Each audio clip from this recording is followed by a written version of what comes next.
My name is Jared Terry. I'm from Ballycotton in East Cork and I'm studying Archaeology and Celtic Civilization in UCC. We're in the grounds of UCC just next to the Glucksman Gallery, and we're doing our weekly training.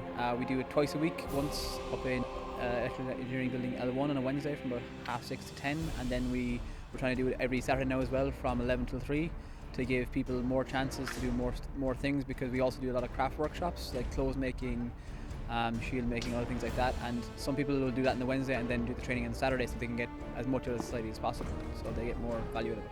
I'm just finishing off 2 modules in final year this year. I had in final year project for Celtic Civ, I already had that done. I did a very specific project on the Ford as a combat space in the Tombo Conila, and specifically how would that have been an accurate representation of how combat would have taken place in the period, or it being a historical fable effectively, would it have just been a literary device for the text. But the Táin has a number of versions, and so it's theorised it's actually based on an oral story that would have come from sometime around the 1st century AD, and then there's a variety of versions that changed a bit over time, going from the 6th century to 10th century, 12th century, depending which one you're reading. Today we've mainly been concentrating on spear and sword, and the spear is the most basic weapon because it's the go-to weapon for nearly any period pre-gunpowder, because even something as simple as a sharpened stick can be a spear, and it's the weapon of the common soldier.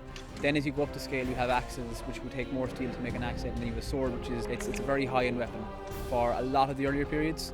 As the time goes on, they become easier to produce in large quantities, so more and more people have them. Nearly every other medieval weapon has another function. So, for example, spears were probably originally started as a hunting weapon. An axe is a wood axe, but a sword is one of the few weapons that's designed solely for being a weapon.